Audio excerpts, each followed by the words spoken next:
Hello guys, welcome back to another video। तो in this video I will talk about the history of Fanta। क्या आपको पता है Fanta सिर्फ पीने में इतना पॉपुलर नहीं है, इसकी जो हिस्ट्री है ना वो भी इससे ज़्यादा पॉपुलर है और इसको पॉपुलैरिटी मिलने में वर्ल्ड वॉर 2 का भी बहुत बड़ा हाथ रहा है। और इसको जो क्रिएट किया गया था वो नाज़ी जर्मनी में किया गया था, जहाँ पे हिटलर की आइडियोलॉजी चलती थी। तो आज की इस वीडियो में हम बात करने वाले हैं द कोल्ड ड्रिंक फैंटा के बारे में। हम बात करें फैंटा की हिस्ट्री की, तो फैंटा की जो शुरुआत होती है वो साल 1940 में होती है और फैंटा की जो हिस्ट्री आज से करीब 75 साल से भी ज़्यादा पुरानी है। और मैं बात करूँ फैंटा की, तो फैंटा जो है तब बनाया गया था जब कोका कोला सिरप जो है उसको ट्रेड करना बंद कर दिया गया था अमेरिका से जर्मनी में, क्योंकि जो उस समय में वर्ल्ड वॉर 2 का समय चल रहा था और वहाँ पर ट्रेड पर रिस्ट्रिक्शन लगे हुए थे अमेरिका और जर्मनी के बीच में ट्रेड होने के लिए।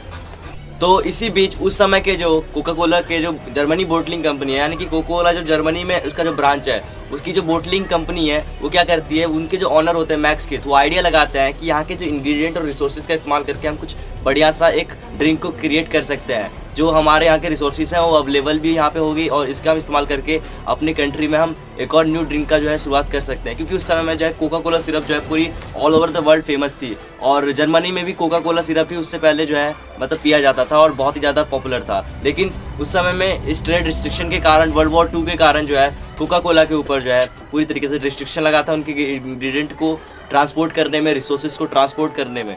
तो इसके बाद जो मैक्स कीथ होते हैं वहाँ के रिसोर्सेज को लेते हैं जो अवेलेबल होता है वहाँ के इजली मार्केट में, उसका इस्तेमाल करके क्या करते हैं, एक न्यू ड्रिंक का क्रिएशन करते हैं और जिस ड्रिंक का नाम फैंटा रखा जाता है। क्या आपको पता है फैंटा शब्द आया कहाँ से? तो फैंटा शब्द जो है वो जर्मन वर्ड से आया है, जिसका मतलब होता है फैंटेसी। फैंटेसी का मतलब होता है एक तरीका इमेजिनेशन। जैसे कि जर्मन वर्ड में फैंटेसी को ऐसे SY लगाते हैं लास्ट में इंग्लिश में, लेकिन वो जर्मन वर्ड में जो है SIE लगाया जाता है लास्ट में फैंटेसी के, और इसी से इसको क्रिएट किया गया। क्योंकि फैंटेसी शब्द का मतलब होता है एक तरीका इमेजिनेशन, जो इमेजिनेशन पे पूरी तरीके से बेस्ड हो। तो मैक्स कितने जो पूरी आइडिया लगाई थी उनकी टीम ने, वो इमेजिनेशन को ही लेकर लगाई थी और सबसे ज़्यादा जो पॉपुलैरिटी मिली है उसके नाम से ही मिली है फैंटा को, क्योंकि फैंटा को जो नाम है वो एक तरीका इमेजिनेशन पर क्रिएट किया गया था।